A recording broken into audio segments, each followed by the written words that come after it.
पश्चिम बंगाल के मुर्शिदाबाद में जारी हिंसा के बीच सुप्रीम कोर्ट में मुर्शिदाबाद और बंगाल में राष्ट्रपति शासन लगाने वाली याचिका पर सुनवाई हुई।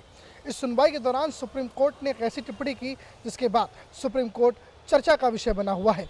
पश्चिम बंगाल के मुर्शिदाबाद में जारी हिंसा और सुप्रीम कोर्ट पर हो रही बयानबाजी के बीच पश्चिम बंगाल में राष्ट्रपति शासन की मांग वाली याचिका पर सुनवाई हुई। इस याचिका पर सुनवाई की मांग वकील विष्णु शंकर जैन ने सुप्रीम कोर्ट से की थी। विष्णु ने कहा कि बंगाल में पैरामिलिट्री फोर्स की तत्काल तैनाती की आवश्यकता है। याचिका पर सुनवाई करते हुए जस्टिस BR गवई ने कहा कि आप चाहते हैं कि हम इसे लागू करने के लिए राष्ट्रपति को परामर्श जारी करें। कार्यपालिका में अतिक्रमण करने के आरोप लग रहे हैं। विष्णु ने कहा कि याचिका में एक आवेदन दाखिल करने को मंजूरी दें। सुप्रीम कोर्ट ने कहा कि ठीक है। दूसरी याचिका वकील शशांक शेखर झा की ओर से दायर की गई है।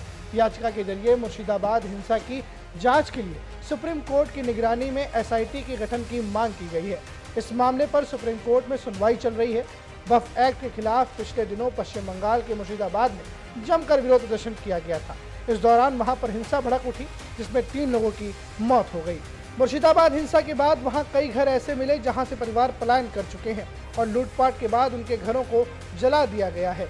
सिर्फ राज्यपाल ही नहीं, हाल ही में महिला आयोग की टीम ने भी मुर्शिदाबाद का दौरा किया है। आपको बता दें कि बीजेपी के सांसद निशिकांत दुबे ने बीते दिन कहा था कि देश में जितने भी गृह युद्ध हो रहे हैं उसके लिए सुप्रीम कोर्ट और CGI संजीव खन्ना जिम्मेदार हैं। इस मामले पर विपक्ष बीजेपी पर हमलावर है, तो वहीं पार्टी ने अपने सांसद के इस बयान से कन्नी काट ली है। ऐसे में यह बयान सुप्रीम कोर्ट में सुनवाई के दौरान भी चर्चा में रहा। कोर्ट ने कहा कि हम पर आरोप लग रहे हैं और आप चाहते हैं कि हम देश के राष्ट्रपति को आदेश जारी करें। जहां एक और सुप्रीम कोर्ट में चर्चा का दौर जारी रहा, तो वहीं दूसरी ओर बंगाल में नॉर्थ 24 परगना से लेकर मुर्शिदाबाद तक हिंसा का दौर जारी रहा। बता दें कि मुर्शिदाबाद में जो दंगे फैले वो वक्फ बिल पे कानून आने के बाद जब सुप्रीम कोर्ट में उनकी सुनवाई चल रही थी उस दौरान वहां पर फैले। हाल ही में BSF की टुकड़ियों को डिप्लॉय किया गया है, लेकिन लोगों की अभी भी शांति बहाली नहीं हो पाई है। लोग अपने घरों में वापस नहीं जा पाए हैं। कैंप्स बनाए गए हैं जिसमें वहाँ के जो हिंदू हैं उनको रखा जा रहा है। बहरहाल इस बीच ममता बनर्जी जो कि मुख्यमंत्री है वेस्ट बंगाल की, उन्होंने लोगों से शांति की अपील की है।